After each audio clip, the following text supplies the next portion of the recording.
Then we are going to give the floor to the governors, and we are going to have a table with civil society, and then the private sector, which is also present, is going to talk about the vision, okay?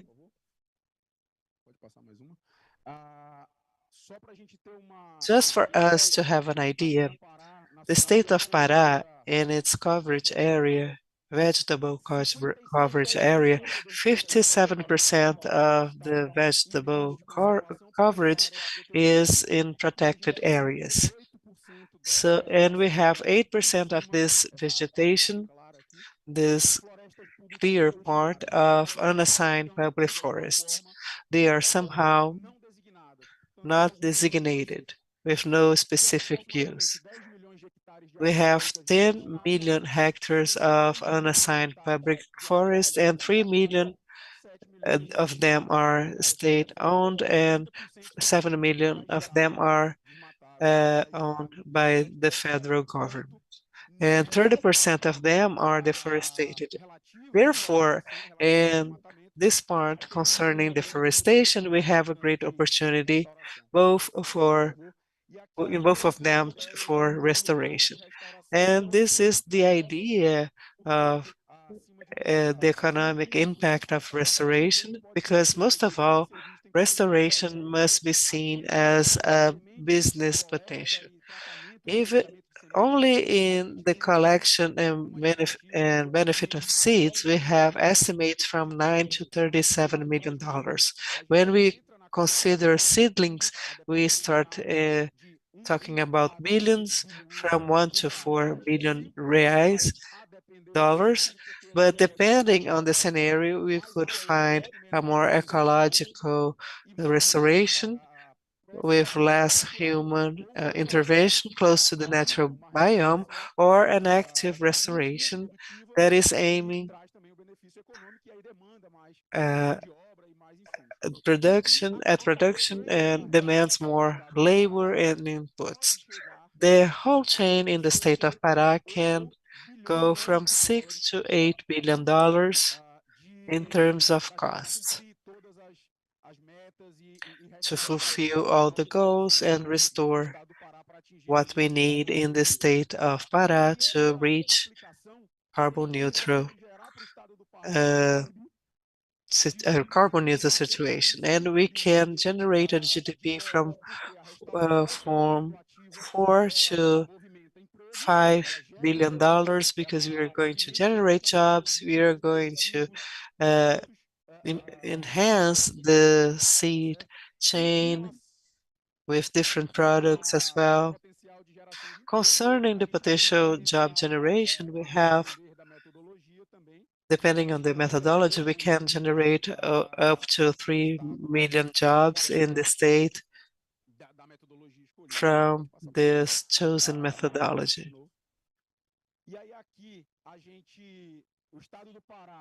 Here, we are saying that the state of Pará must establish a legal framework so that we are sending to the legislature this bill of law, including restoration as a strategic tool for the climate policy, because if we want to be carbon neutral, we must restore strategically for the climate policy. And with the decree that was issued last week, establishing the guidelines for the for building the state plan for restoring the native vegetation, called Restaura Pará. And this is going to be built with civil society and different spheres of government. And just to finalize this work plan, we have the diagnosis of the restoration until May 2023. We are going to have public consultations, dialogue with society from May to October, so that in November next year, this plan, which is similar to what happened to the bioeconomy plan, can also be launched and brought the actions, the budget, the financial needs to launch. It will be brought to be launched in the COP28. So this is it, just to bring you this understanding on how the restoration is moving the economy, moving people, and uh, reconstructs, replants the forest.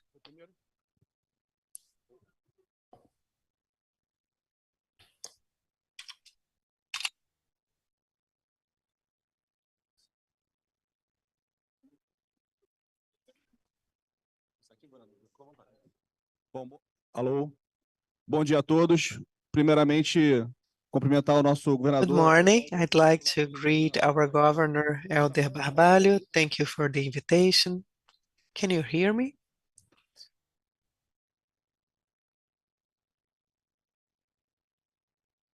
Alô, foi. Tá bom o som isso, né? Tá. Bom dia a todos.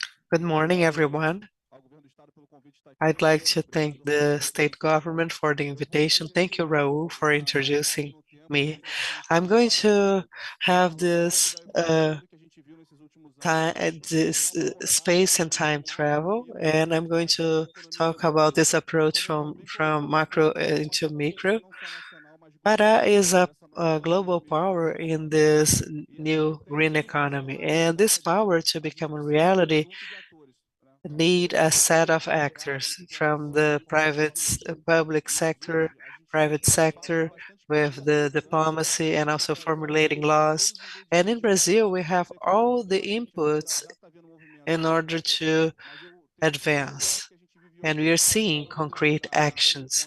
This is a turning point for Brazil to grow in an exponential way with all the environmental service agenda and green economy agenda. And I want to explain why we are doing so. Firstly, I'd like to talk about the last COP in Glasgow. We had a meeting in Davos as well, and I'd like to talk about this COP in Egypt. It's impressive how the agenda has transformed so quickly during this period. When we came to Glasgow last year, we were able to close Article 6. We have some open points, but it has evolved a lot. We had a war in Europe generating crisis in concerning the fuel price, accelerating the decarbonization of our economy. So in the short run, there's a pressure to meet the energy demand with hydrocarbons, and in the long run, the trigger is accelerating the capital investment and public policies to reduce the geopolitical reliance on hydrocarbons. So when we met the governor in Davos in June, and I'd like to congratulate the governor for his speech, it's incredible how mature the Brazilian state and the Brazilian society are in at Davos from 2020 to 2022. We have evolved in this debate, aligning visions, creating consensus. Do Pará, de Brasília, de Nova York. Today we talk to people in Paris and New York from different methodologies, and we have a consensus on what needs to be done. We visited a restore in Pará and Amazon and someone who's discussing the crime in New York. The view on what needs to be done is 90% aligned. We just need to execute it. So I'm going to talk about this execution. And regarding what we discussed in terms of resource mobilization, I'm going to talk about something that I have talked about throughout my 3 years in BNDES, and I'm going to continue talking about this, the importance of this, of discussing other attributes besides the numbers. We talked about billions, and of course, money is important. Resources are important, but I think we have to talk about qualitative resources. As important as talking about $1 billion or $1 billion is talking about how that money is being allocated, by whom, and in what governance. I congratulate the state for this formation of a governance and the work that ABEMA presented here at COP in terms of environmental management and the evolution for the evolution of environmental resources, discussing the timing, discussing the diversities of instruments. That is as or more important than resource mobilization. And we could see that in BNDES throughout those 3 years. And I'd like to discuss the sanitation legal framework and regulatory framework. We created this framework in 2020 and look at how many operators we have in a segment in Brazil. And when we talk about the green segment, it's very important that we discuss, debate, and reflect upon the non-numerical attributes of capital mobilization. Mobilizing capital in a COP in New York and London and in São Paulo is something that people do every day. The big bottleneck is applying that capital and in the correct timing and in the correct agenda. Discussing those attributes and creating markets is something crucial in our agenda. And when we look and see today that in Brazil throughout these years, we have already formed this consensus. And I think we've all been through several panels today, and we always remember Brazil, what we are doing in Brazil. We are in the correct path for this to happen. When I see the demand from the private sector today, we have several representatives of the private sector in this panel. When I see the political will for the subnational entities for this to happen, when I see the National Congress chasing after this agenda, trying to move this forward, and we have all the ingredients to accelerate this and to do even more. Regarding BNDES, I can guarantee to you that we have a development bank that is a global leader in this agenda. What we built in 3 years and a half removed the focus from the amount of money that the bank finances and put the attention to the quality. That is the example that I always give. Funding 10 billion reais to a company in São Paulo is not that difficult, but assigning 10 billion reais to Pará is very difficult. But when these 100 million reais goes to the floor, goes to the field and create entrepreneurs, that multiplies and you open markets. So I invite the companies and the investors to go see the reality and understand the importance of execution and the importance of the operators. I make an analogy of the green economy in the market and any infrastructure market in Brazil. The big bottleneck are the operators. It's shocking to say that, but if I talk about the road sector, we have 14,000 kilometers at BNDES to be concessioned. And the big bottleneck that we have today are the operators. This is an opportunity for the workers. When I go to the agenda of ports, the big bottlenecks that we have today are the operators. That generates opportunities for entrepreneurs and workers. When I have the agenda of forest concessions, and BNDES has the biggest concession of forests in the world. The biggest bottlenecks are the operators again. So in heavy infrastructure or environmental infrastructure, what we have today is a unique opportunity to generate green jobs to create operational franchises that can explore sustainably this economy, and an opportunity for entrepreneurs that can see this turning point of the capitalist system as a great opportunity. In Brazil, we have entrepreneurs, we have people with the willingness to do it, and my invitation is to all the private companies and entrepreneurs that are watching us to take this opportunity. In BNDES, we have the capacity to prepare projects like very few countries in the world.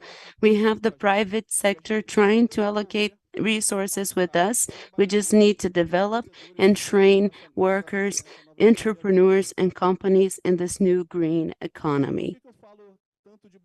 And why do I talk so much about Brazil and Brazilians? Why am I repeating this statement constantly about our country?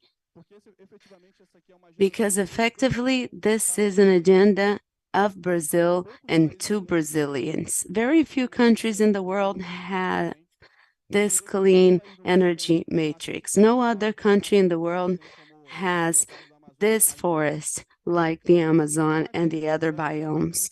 This geopolitical and diplomatic debate is very important, but it has a speed that, due to our natural conditions, is slower than we can get.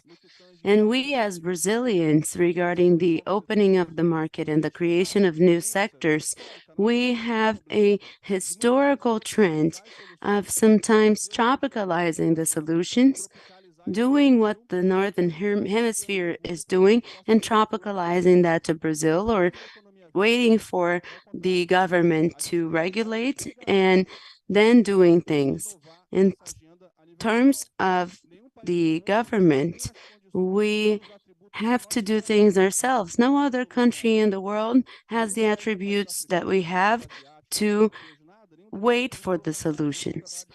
We have to work collaboratively with other countries, but our natural resources put us in a privileged position in terms of opportunities and in terms of obligations.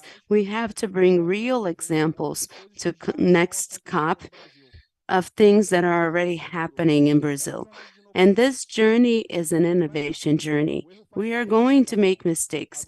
Mistakes are part of the innovation. But if a country in the world has a chance to make less mistakes, this country is Brazil. So, my invitation to the colleagues at the bank, and I make this invitation to you, is let's not wait for solutions coming from the Northern Hemisphere.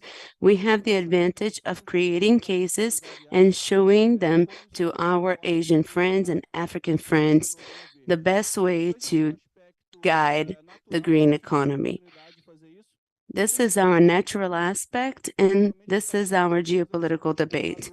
Naturally, the developed countries are buyers of this green economy, and we are sellers of this green economy. So, in this technological race, if you are 6 months ahead, you have a lot of advantages.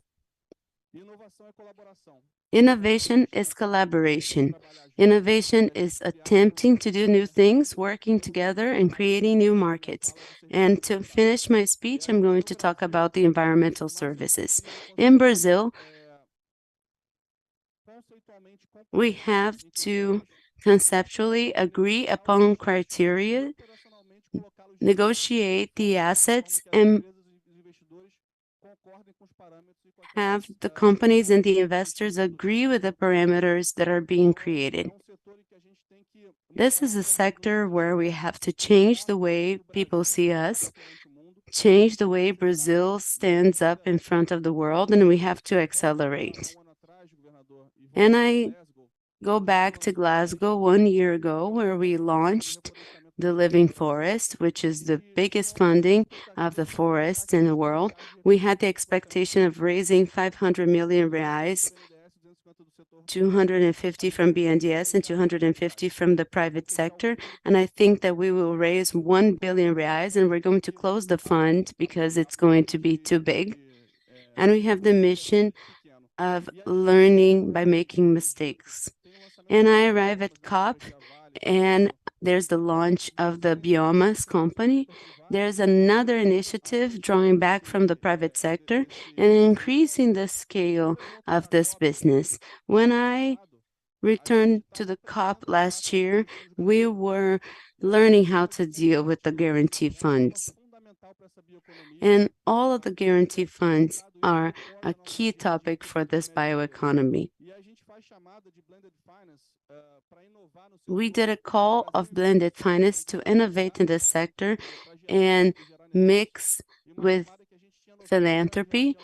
We had 90 million reais to allocate from lost funds at BNDES, showing the third sector and the companies working together to generate investments, social environmental investments.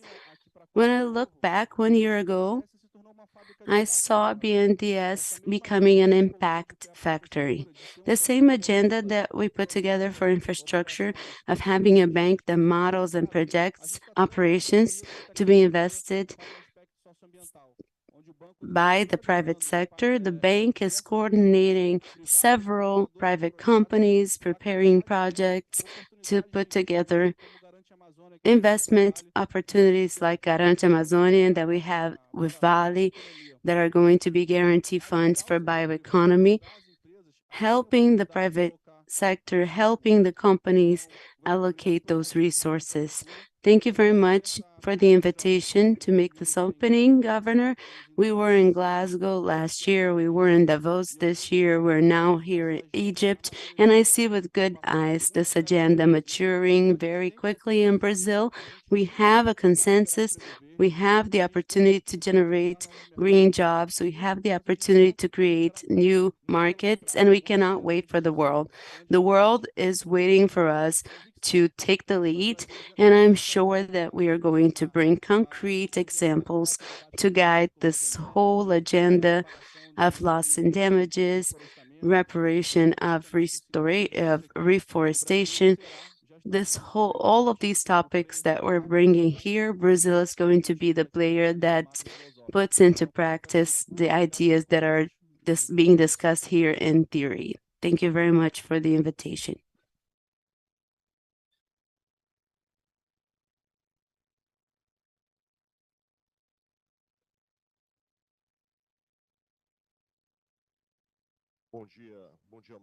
Good morning once again, everyone. I would like to greet Gustavo and thank BNDES for being here. I would like to greet the state government of Pará, represented here by Secretary Mauro and Raul. I would like to thank everyone who built the policy of restoration for the state that is part of the initiatives for us to revisit the strategy of the land use, and from that, make the necessary transition for the region. I would like to thank the partnership of TNC, thank the partnership of WRI, who collaborated with us and who continue collaborating with us so that we can build the legal framework and the state plan of restoration. We are sure that the solutions for the change in the logics of the land use in Pará go through a menu of alternatives and actions for us to generate green jobs, a green economy that can include the vocations that already exist in the state with new vocations, using the land, using the living forest, bringing green jobs, and the appreciation of our biodiversity, bioeconomy, the logics of carbon capture, and the environmental services. And observing what you said, Gustavo. I am listening the word transition a lot at this COP. And if we look back to 2019 when we went to our first COP in our administration in Madrid.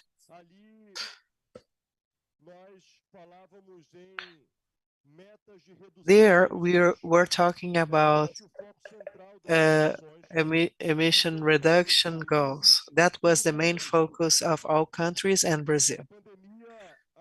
The pandemic ended up enhancing the gap of discussions for 2021. And between 2019 and 2021, the climate urgencies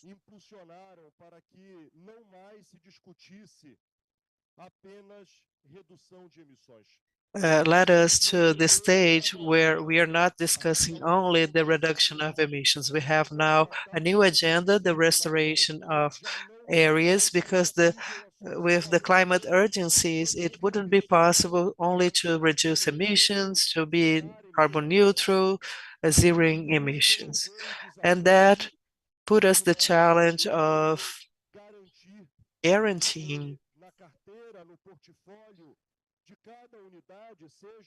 in in the different portfolios, either in Brazil or in the subnational entities, that we could reaffirm the commitment to fight illegal activities,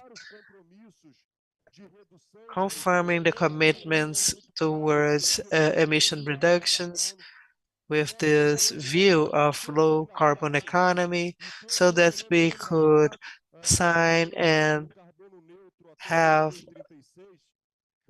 have this bold plan of being carbon neutral up to 2026. But clearly we have the task that in order to deliver the carbon neutral state, that we should work in different work streams. We launched the bioeconomy plan, and now we are starting the state plan on restoration.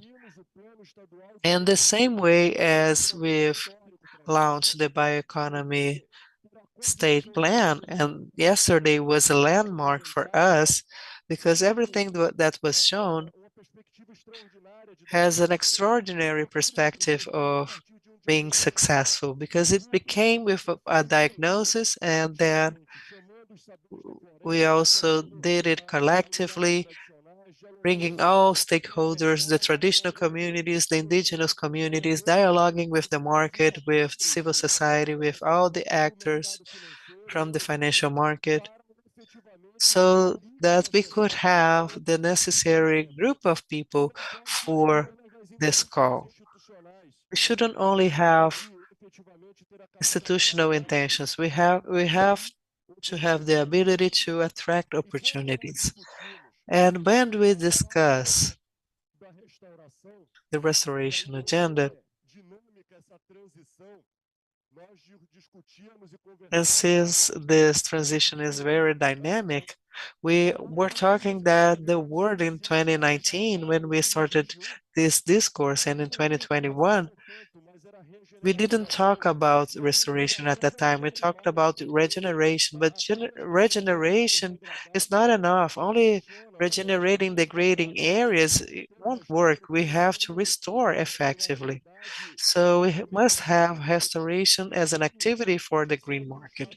So I'd like to say that the state of Pará has the awareness of its responsibility, and it's bold enough, courage enough to present numbers and targets to be fulfilled by the state.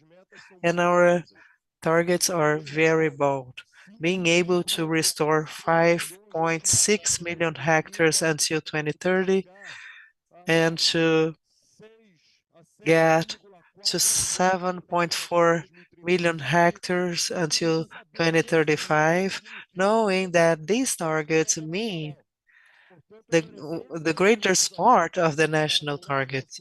So we have the presence of everyone here, And to guarantee that this is going to happen, we have this collective challenge. So I'd like to thank the presence of some very important stakeholders, actors such as the company Vale, the companies Vale, Suzano, Amazon, because we know that everything which is new must be trailblazer. And when we bring players such as you to this call, we have this understanding that we are planting this long-term seed. And many people are watching to understand if the seed is genetically correct, if the soil is the proper soil, and what is going to be the result of this production. And we must harvest to know if the fruits are proper. Bringing new important agents from the market, from private initiative to have this public-private initiative is key so that we can have results. And that's what you said, Gustavo. We have to be careful so that Brazil won't only wait for the international markets, for Brazil not to wait for the different solutions coming from abroad.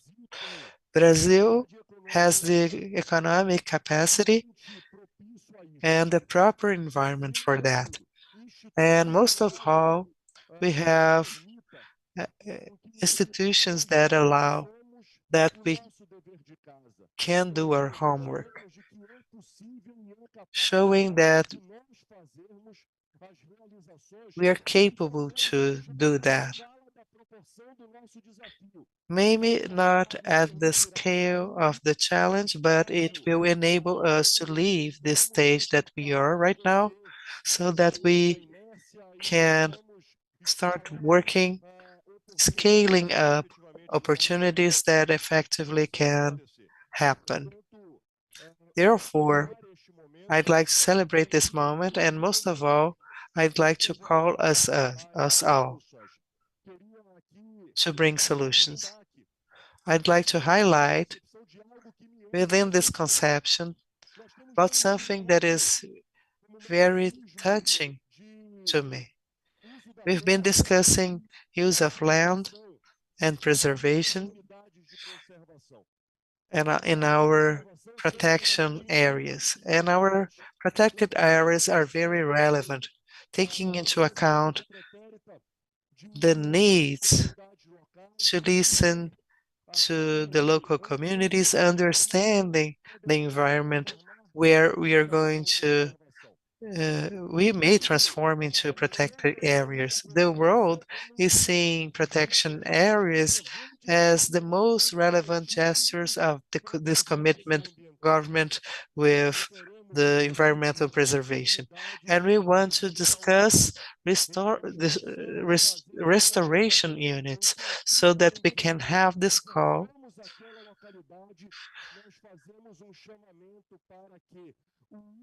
so that we can preserve the space and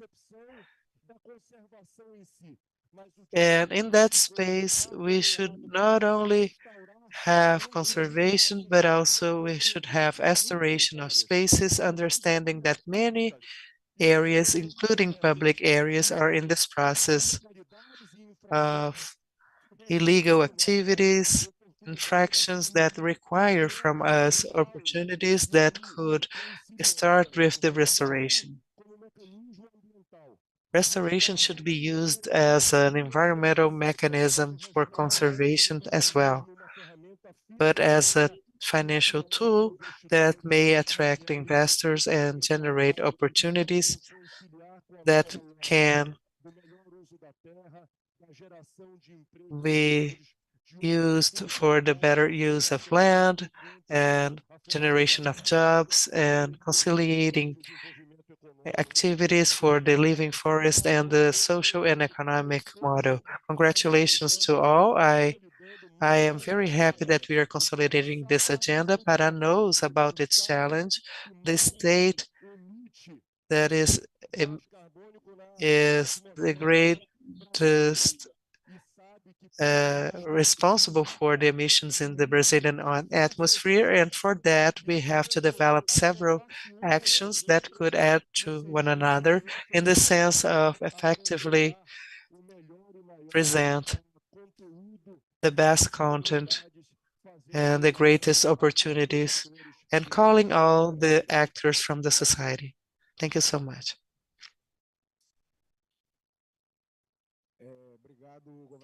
Thank you, Governor. Thank you, Gustavo.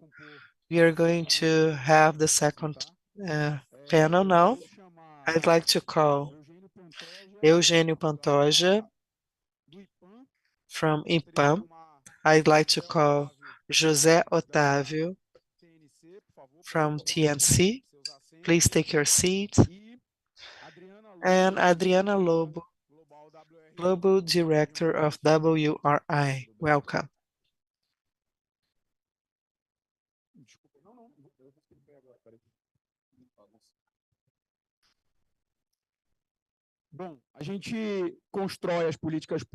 We build public policies based on this government view shared with the civil society.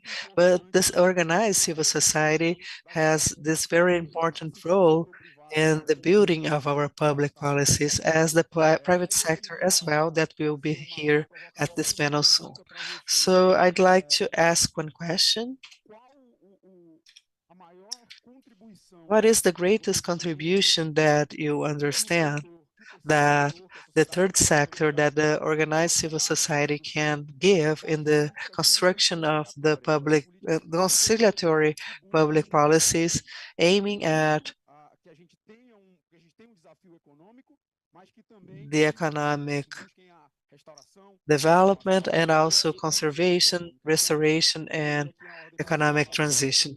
So I'd like to give the floor to Eugênio Pantoja and then the others. So since we don't have much time, we should use from 5 to 7 minutes, okay?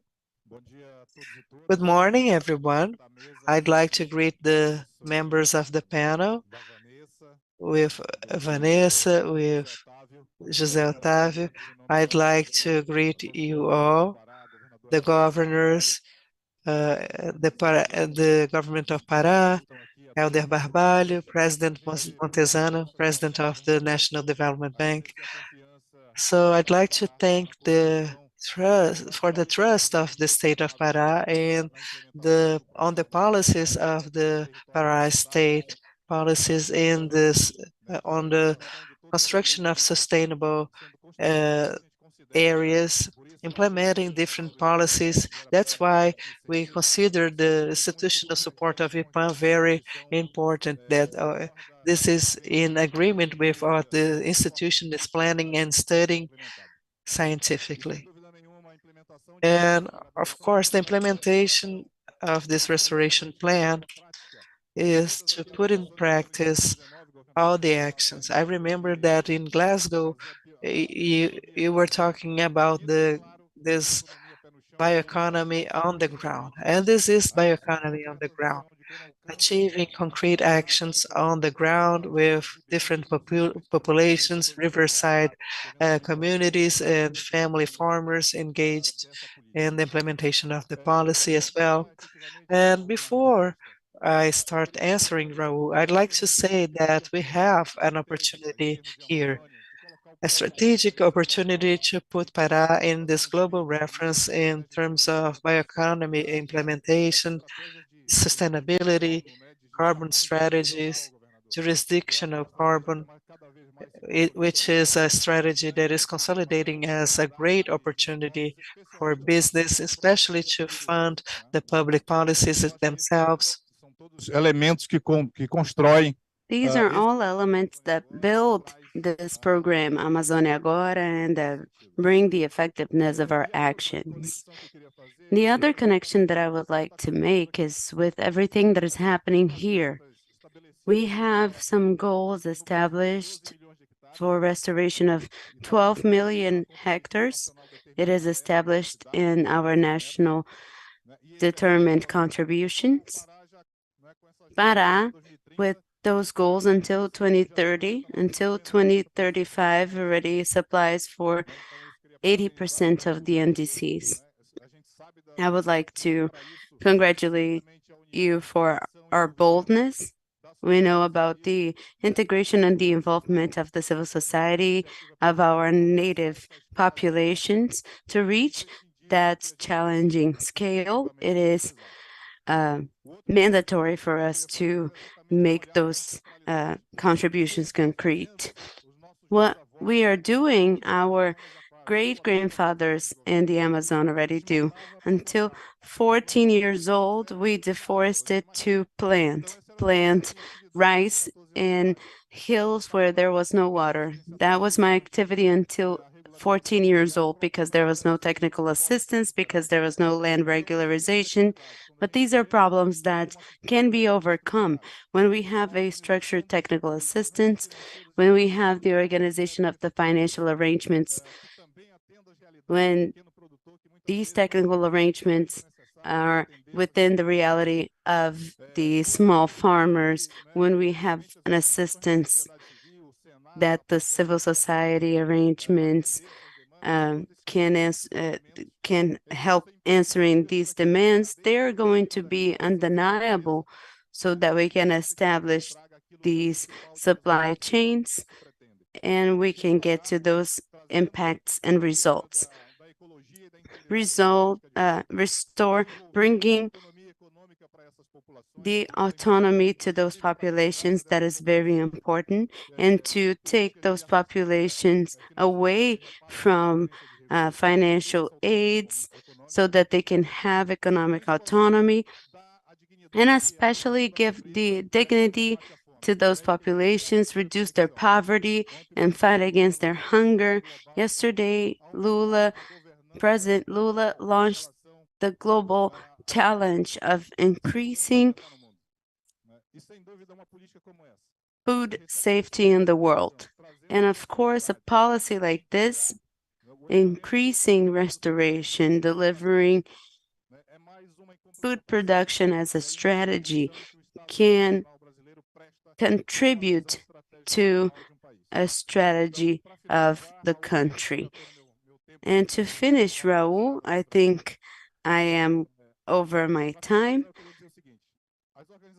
I would like to say that the organizations of the civil society in Pará and in the region of Amazonas are ready to contribute. They have always been ready, contributing to science, contributing to the elaboration and implementation of public policies, asking for transparency in the policies and in the results of the public accounts, and especially building the development of the Amazon. The Amazon cannot import the models of development that are degrading. And finishing with the sentence that I've been using to finish the panels so that we can have the chance to rebuild the future. And rebuilding the future, we have to rebuild the Amazon, and we have to rebuild the Amazon through the Amazonians. We have to treat our Amazon with the love that it needs.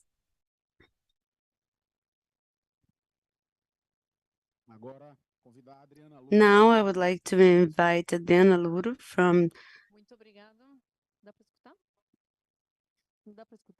WRI. Thank you very much, Mr. Governor. I am from WRI. I'm from WRI Global. I am Brazilian, but I left Brazil 30 years ago. It is a huge pleasure to go back to Brazil. I direct all the national offices, and there couldn't be any better job than working in the Amazon project with a huge quantity of partners that we are having. Mr. Governor, thank you very much for your seriousness. WRI is an organization that works in the scientific part and also in collaborations. WRI thus the connection of what the world needs from the Amazon. There's no 1.5-degree goal without the Amazon, and what the Amazonians need in terms of a new development, a new economic development that allows keeping the forest standing and bringing a new quality of life for the peoples who are in the Amazon. The work of restoration is very important for the WRI, as Eugenio said. 6.5 million is more than half of the national contribution. It is a huge challenge. There is a collaborative work that can integrate the investment needs. What is the economic policy, the investments? We can see how many programs of investments are being created in the state of Pará, and we hope to take this leadership of Pará to the other regions of the Pan-Amazonia, and we see Brazil as a great leader to rescue the forests in Congo and the forests in Indonesia. The role that I see for Brazil is supporting Pará in a considerable way so that we can do what we desire, so that we can achieve the expected results for the Amazonians. And we are also observing what is the best way to do the same for our allies in Congo and Indonesia, and also our allies in Colombia and Peru. Brazil has this leadership and also the responsibility of having this new internal policy. We hope this new internal policy is an advance in improving the quality of life for the Brazilians. I would like to reiterate that our president has a strong commitment with the Amazon and with Pará. We are going to apply all the capacity of the institution to this new commitment. Thank you very much. Good morning, everyone. My name is José Passos. I'm from TNC. First, I would like to thank the governor and the government of Pará for the invitation. It is an honor for us to be here for many reasons. TNC has in its DNA restoration. We have been working with restoration for over 20 years in 5 of the 6 biomes of Brazil. When I said at TNC that Pará was going to start developing its restoration strategy, people started shooting fireworks because it is very relevant for us to be in this moment. We're very thankful to be here. Moving on to your question, Raul, I see 3 great roles for the civil society. The first one of them is there are many challenges in this agenda, so we should work on the challenges and the opportunities for restoration. The second one is the support and development of public policies, and the third one is the support of the private sector for the development of the economic opportunities. And we have seen that in the SCOP, there are huge opportunities in this area. I'm going to tell you an anecdote. We have a project called Cacau Floresta, where we do the restoration for the agroforest systems in the state of Pará. This project has a producer that I visited in April in the region of Tucumã, in the southeast of Pará. You have to get a plane in Belém and go to Marabá, and then you have to get a pickup truck and drive for 6 hours and arrive at a property owned by Liu, a gentleman that wanted to abandon his property for 5 years ago. And the governor was talking about productivity and income generation. Liu was a person that wanted to abandon his land. We took Liu to a demonstrative property of our project in São Félix do Xingu. So we took Liu to this demonstrative property to show him the agroforest Mauro, and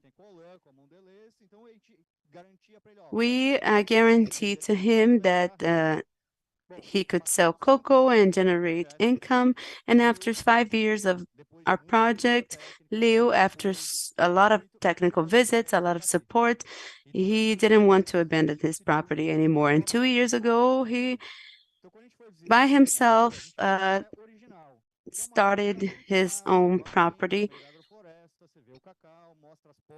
He started implementing an agroforest and planting cocoa, and he started his own 3 hectare area. And he showed us his 2 year, 3 hectare agroforest. His area was so biodiverse that with so much carbon sequestration, and he did that by himself. And what is the role of the civil society? This cost of engaging the producer, and he was the one that made the final decision. We mobilized the resources. That is a key part as well. There are systems that cost 20,000 reais per hectare. So how could Leo have access to that? He had to have access to Pronaf. He had his land title. While identifying those challenges, the civil society has a key role in supporting the construction of solutions and public policies that could address those bottlenecks that Gustavo Montezano talked about. There has to be a governance and a support. So that is one case. And in the case of Pará, we have Regulariza Pará that could give us a few paths to scale this up. So we have to create solutions that are conveyor belts of restoration. And I'm going to finish with opportunities. In the case of Pará, we have 10 million hectares of degraded pastures. There are cost of opportunity of 250 reais per hectare. That is very bad for the producer and very bad for the state, but it's a huge opportunity from the economic standpoint for restoration to generate an opportunity based on the forest. So there are huge opportunities not only for agroforest systems, but for the carbon market, as Eugenio said. And to finish my speech,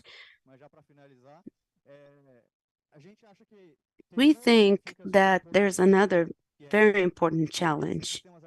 These agroforest systems need to be quality agroforest systems, and the restoration needs to be a quality restoration. Yesterday, we were talking about the restoration arc, and we think that 20% can be agroforest systems, and in Pará, even more than that. We have to guarantee the permanence of the people in their territories and to guarantee the standing forest. That is going to guarantee the forests and the culture alive, and it has to be adapted to the Amazonian reality, as Eugenio said. Thank you very much for the invitation, and I'm proud to be here right now. Valeu. E aí eu queria só, antes da gente passar para outra mesa, And before we start the next session of this panel, I'd like Rodrigo to ask a question for this panel. We will try to briefly answer, okay? Thank you, Raul. Good morning, Governor, President Montezano, all the panel members, guests, private sector. A player is the representative of and face of the UNFDCCC concerning the national government and the world. And we have the perspective of legal stability with guarantees and perspectives of capital gains with quality. We've seen a program presented by the governor that in fact is offering all these dimensions. My question could go to the governor, but also to President Montezano is, what is the perspective of engaging the municipalities in the agenda, and what are the challenges so that the municipalities in the context of the Amazon can have the capacity to participate effectively in this program?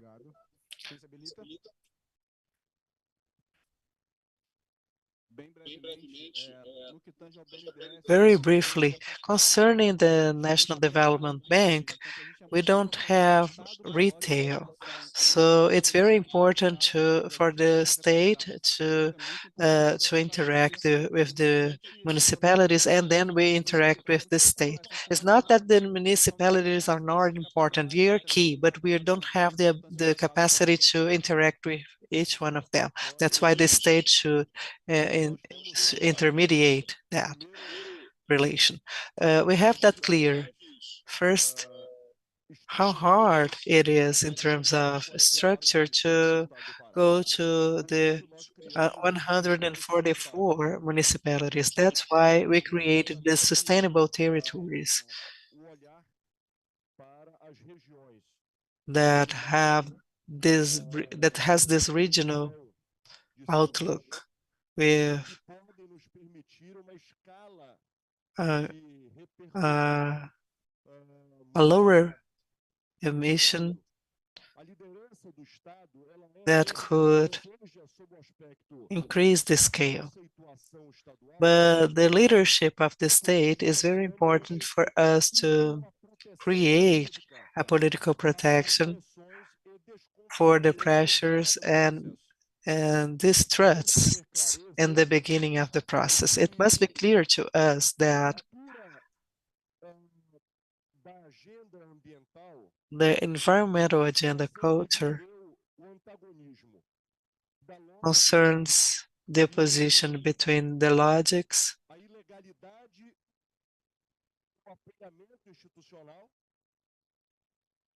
of the illegal activities against the legal order, and on the other hand, that the new logic for the land use should start and end in the action of fighting illegal activities. Two different extremes that have always been the logic of this environmental discussion. What we've been doing with this Amazonia Agora program with the sustainable territories is that we don't want to reach that city only to fight environmental crimes. We want to build this movement that may make it clear that the illegal activities must be fought against, but we must to give continuity. Without command and control, we won't be able to have the sustainable revolution and environmental revolution. But only with command and control, we also won't be able to do this revolution. That's why we need land regulation, environmental regulation. We must use the land better with this transition. And when we present this combination with this the debunk the myth of the national or state or municipal stance, and we have everyone in partnership. If we do not engage the cities, we won't be effective. But it's key that we must have this concept that we are in this process of tactical distancing. People don't live in Brazil or in Pará. They live in their cities. The pressure that the municipal authority is suffering is at a much greater scale that the governor is suffering, and much higher than the federal pressure as well. So I said to my team, and people from Amazon were with us, we were talking about the Triunfo do Xingu protected area that is close to São Félix do Xingu and Altamira. Today is the most sensitive point for deforestation in a public and protected area in the state of Pará.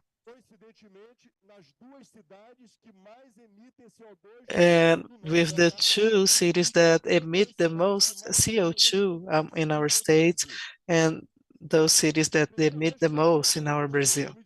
The first time we came in 2019 to São Félix do Xingu to present the program Amazônia Agora, in a free translation called Amazon Now, on the day we arrived, the city hall had the decree of the lockdown, exactly on the same day. It was March 2020, I'm sorry, I saw, but we were in the beginning of the pandemic and so on. But the lockdown was not due to the sanitary concern. It was a tool that the city hall found to curb the public hearing to present the Amazon Now program in the rural union of San Felix do Xingu. And the ex-mayor called me. He was my ally, and he said, "Please go away, because otherwise I'm not going to be elected anymore. I'm going to be politically finished." And I told him, "We're not here to seize equipment and so on, deforestation equipment. We are only here to have this public hearing to know more from the community." And then we were able to to deliver seeds, seedling, technical assistance, credit from the state of Pará. My ally became the mayor, so I didn't destroy him politically as he thought it would happen. And we ended up introducing ourselves in this region with this logics of solution. But if we don't have the combination, we are going to say beautiful words in Sharm el Sheikh, presenting solutions, but in the real world, in the Trans-Amazonic, we won't be believed and we won't be effective.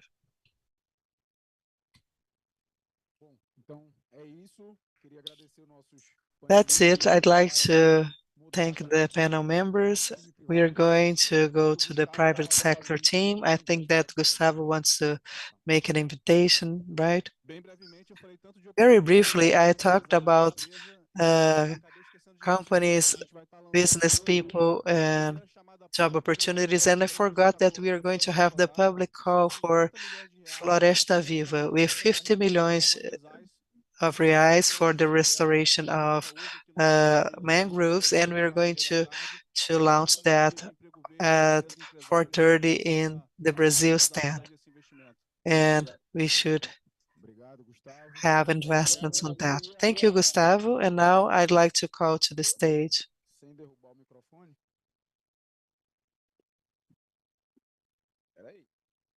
Let me take this mic.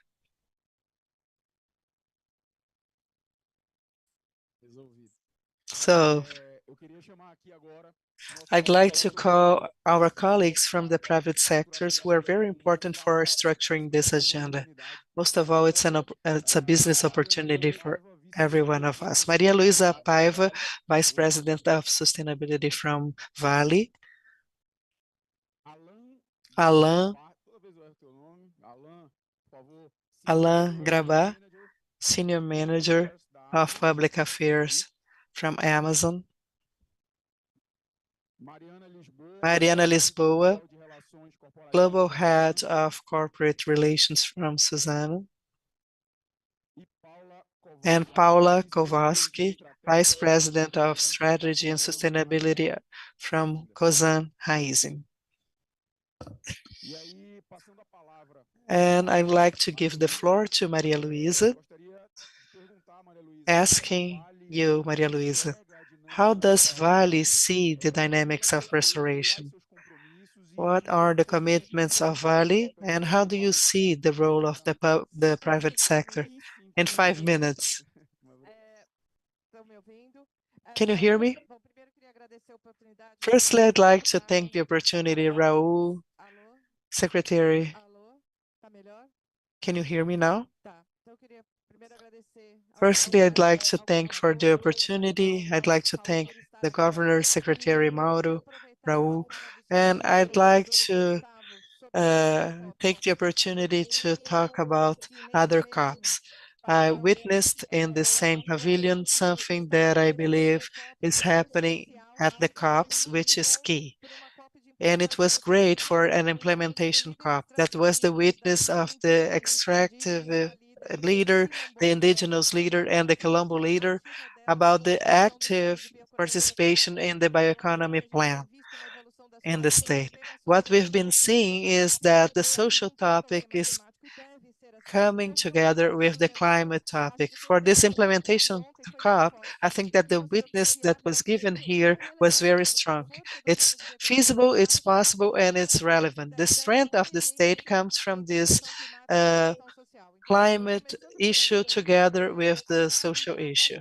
Vale has been in the state of Pará for over 40 years. Our greatest operation is there. So beside numbers, we want to talk about the social legacy, about the social development and environmental development. And we have something structuring in our strategy, which is bioeconomy. We also elected bioeconomy and restoration as two structuring topics in our agenda in Pará and the Amazon biome. And we believe these are the two leverages that we can contribute for. We've been contributing for some time to Belterra operation, this small agroforest business that is restoring land in Pará with the cocoa chain, and we have manioc and other examples. And 12 years ago, we created the Technological Institute Valley that is on sustainability. Today, it's primarily looking to the genetic mapping of the forest. That is the base for us to work in the second stage, that is improving the culture, such as cocoa and so on. And it's also working with the development of techniques so that the restoration work can be more effective. And all the knowledge is open, is shared with society. So we also have this goal that we want to protect 500,000 hectares, most of them in Pará. In the social aspect, we want to contribute to remove 500,000 people from extreme poverty. This is going to happen in Pará and other regions as well. The social and environmental agenda are going to develop through bioeconomy and restoration. So I'm very proud to be a part of the bioeconomy park, and it's coming in a timely moment because the experience of Vale and other companies and other partners that I see in the audience show that we have mature models showing that it's possible to work with bioeconomy, but we don't have scale. We have to generate scale, and the park will have a role for that. With innovation, we are going to generate knowledge that will enable new capitals, new knowledge, so that we can change our league on this topic. Muita gente trabalhando, a gente consegue capturar. Mas e a escala? A What escala about the scale? The scale is the challenge. You can count on our knowledge and energy so that we can join this new level, which is transforming all the plans in reality, which is good for Pará and the world. Thank you very much.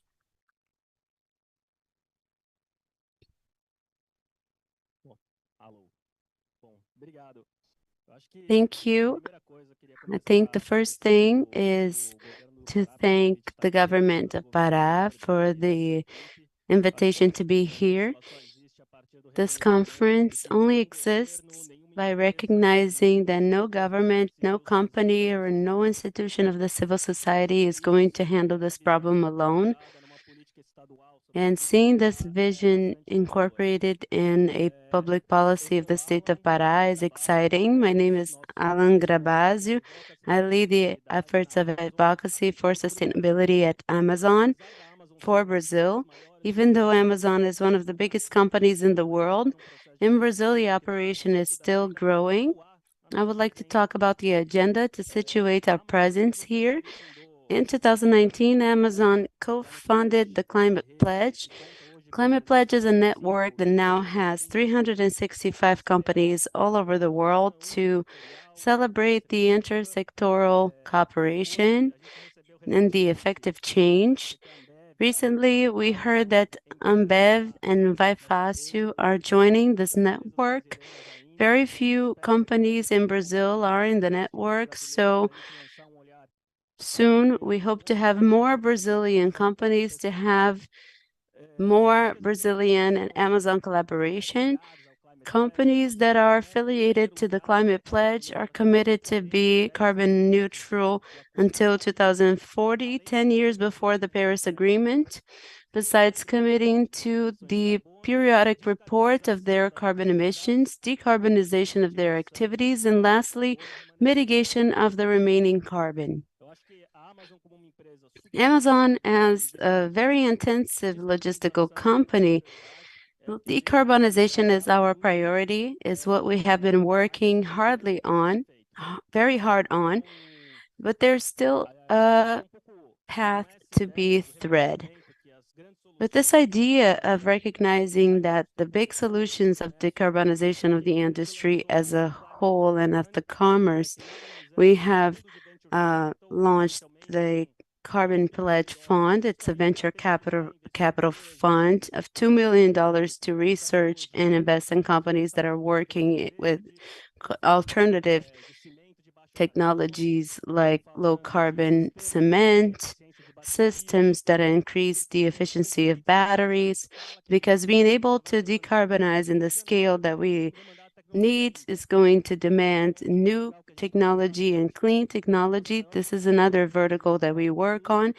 Today, Amazon is the biggest buyer of technology in the world. We are launching a farm of technology that will start operating in 2 years to start operating exclusively with renewable technologies. I would like to talk a little bit more about the current topic, which is the restoration process. José Otávio was in the previous roundtable. We have an investment in restoration for the state of Pará in partnership with TNC and agroforest systems that can join this restoration process with generation of income for the farmers. This is a very ambitious project because it tries to take the carbon finance to the family farmers. Is a technical topic of hard understanding, but I think the interesting part of the project is that this generates a carbon credit because the use of this carbon credit is a decision of the family farmers. They can use it for technical assistance, but if they feel interesting, they can invest in whatever they feel interesting. I would also like to congratulate the state for their restoration policy and for the innovative behavior that they have today. Raul asks how we can help in this process. Amazon's answer is participating in the process of transaction of the carbon credit that will help in this restoration process. Para's step today is very innovative, and as all innovative processes, there are many uncertainties.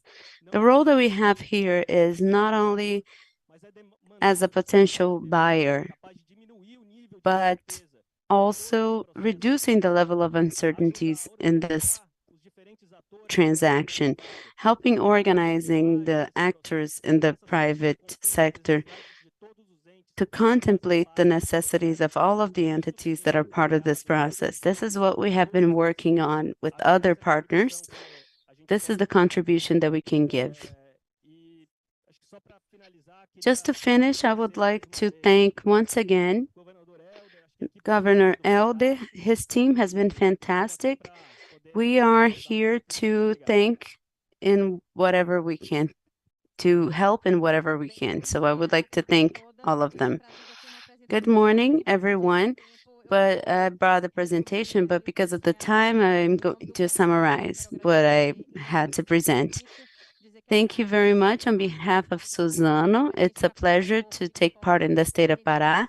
I'm here to tell you what we have been doing in the state. Suzano arrived in Pará in 2017, and I remember the first meeting that we had with Governor Helder when we arrived with the factory. We needed to go through a series of modernizations. Governor Helder listened attentively, but he said, "Thank you very much for your good intentions. I agree with everything that you said, but in Pará, every job matters." This is what I'm worried with, and I want to hear from you about this. We tried to implement all the advances in the factory of Pará, but our concern was the same. That makes me very proud. Today, we have a tissue paper factory, toilet paper factory as well. We have 100 hectares of conserved area. We plant eucalyptus as well. We have a small presence still, but we found a very good environment to enterprise, a very interesting business environment in Pará. Thank you very much to the government team. Our team is very welcome. I would like to thank on behalf of the Suzano team. The main concern of Suzano is about the jobs. That is why we took public goals, very important social goals. Suzano also has a goal of taking 200,000 people from the poverty line until 2030. We had the joy of launching on November 12th a company called Biomas in partnership with Vale, Marfrig, Santander, Rabobank, and Itaú. It's a great company focused on forest restoration, and our purpose is restoring 4,000 hectares, 4 million hectares of public and private areas in 20 years. This is a great challenge that it will not be possible if it is only a private initiative. We need an environment, a regulatory environment that will walk hand in hand with the public power. We talked to the state of Pará, we found open doors there, and I'm sure that we will find relevant results, not only for the state, but for Brazil, and as part of the solution that the country needs. Suzano and Pará have walked hand in hand, and what we intend to do is to be more and more connected to your objective, which is also our objective, which is a common objective to everyone. Thank you very much for the opportunity to be here. I'm happy to see very relevant companies here. I see your protagonism in this COP, and I'm sure that if the next COP is in an Amazon state, we're going to be more connected, and we will show what we evolved in the next COP. Good morning, everyone. I would like to thank the governor for the invitation on behalf of COSAN, Raizen, and Comunitas. That has been an important link with the state. I would like to talk about What is Cosan? Cosan is one of the biggest Brazilian corporate groups. We have 50% of Raízen, the biggest global producer of sugar and cane ethanol, the biggest distributor of fuels. We have Rumo,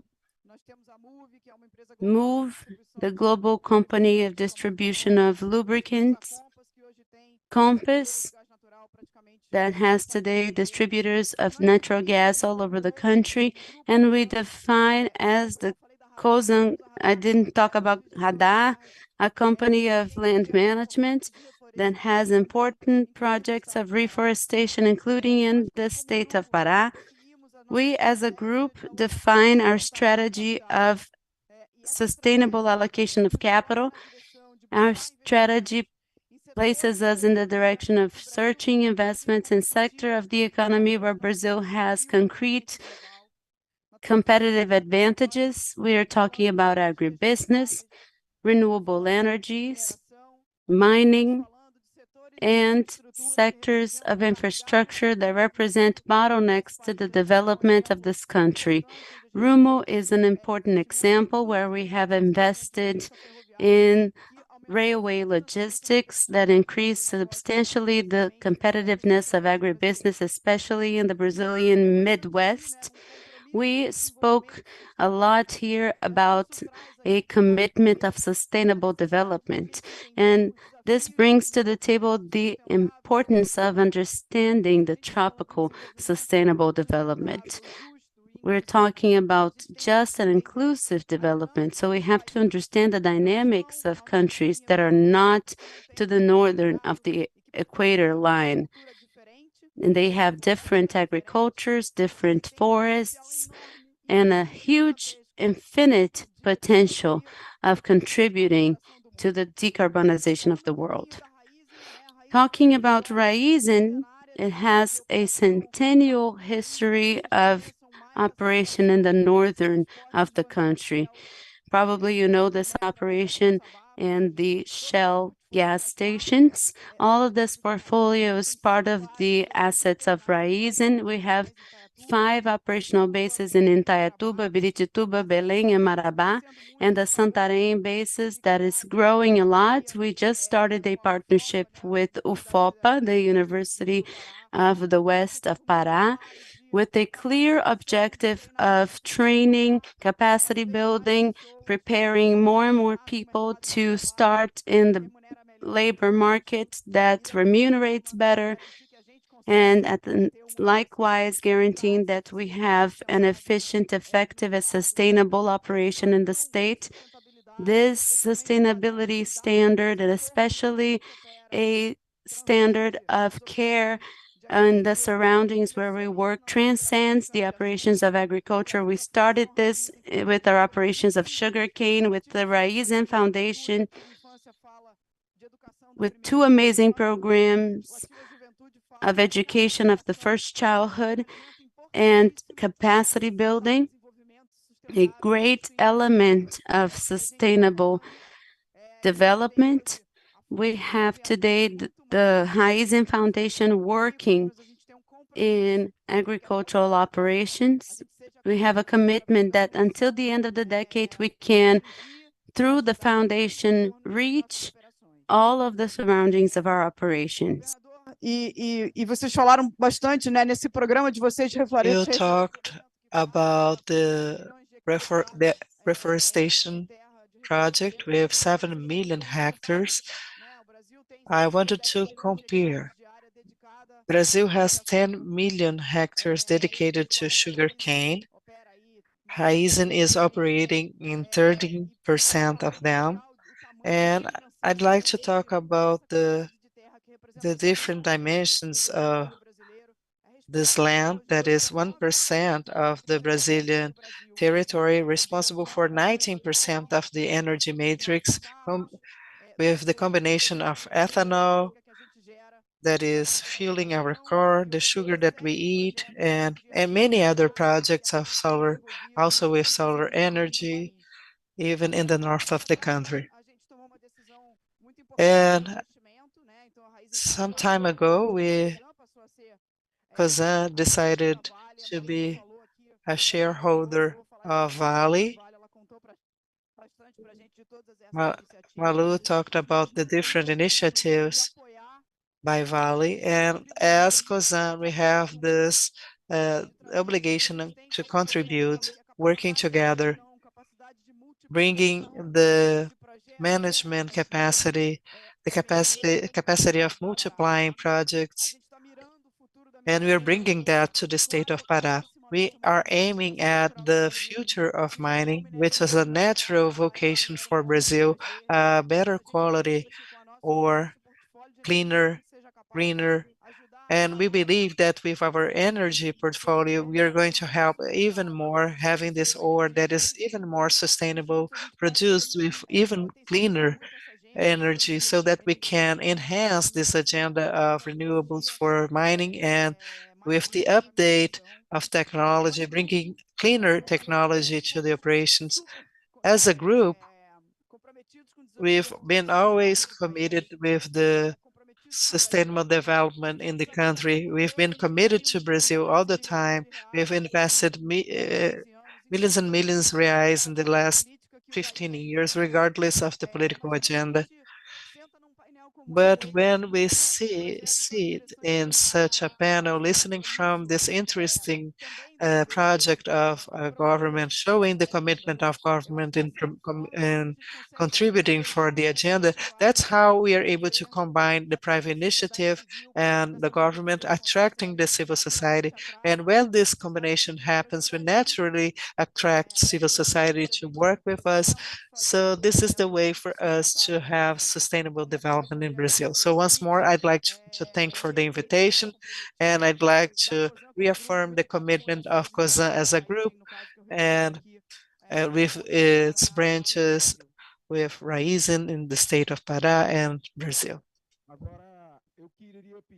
Now I'd like to ask Ari Alexandre from Salesforce to ask a question for the panel members. Thank you so much, and thank you for the 2-hour lesson in Portuguese. Sorry, I don't speak, but I've learned a few words today. It's wonderful to be here to support these efforts.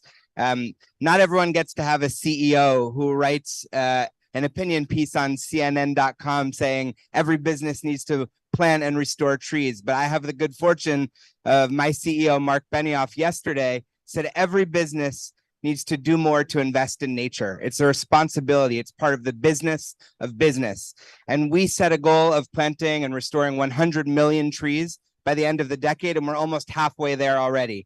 And we urge everyone to join the 1T.org, the 1 trillion trees effort. And we really hope that a lot of this comes to the state of Pará, because you are really leading with the private sector and the public sector partnering together. This is the only way we can achieve this kind of scale.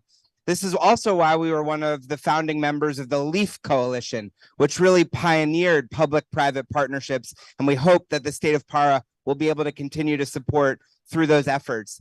Now, we know any one company can't do nearly enough. Everyone needs to work together. So this is why we also took our core technologies and we offer to all of our 150,000 business and public sector customers the opportunity to track their carbon footprint, to set targets. And we invite all of you to partner with us to do that work as well. And we just recently launched the Net Zero Marketplace, where suppliers of credits and buyers of credits can come together and really see the transparency of the market as it grows. We look forward to supporting you and everything you do, and we thank you for your partnership. Thank you. Agora eu queria convidar a Malu. Now I'd like to invite Malu. Malu and the governor of the state are going to sign this protocol of intention concerning restoration and strengthening of bioeconomy. It was very important to bring this issue of the park because one of the axes is to strengthen the productive chains.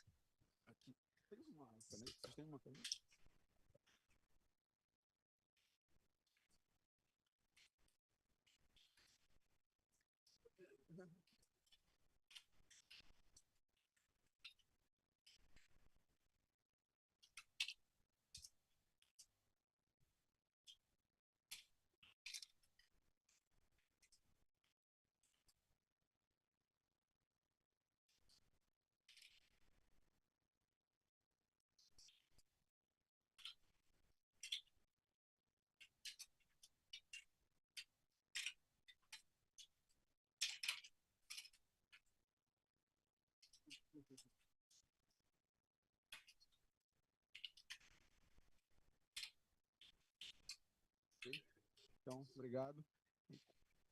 Com isso, encerramos o nosso evento. Muito obrigado a todos pela So we participação. wrap up this event. Thank you very much for participating.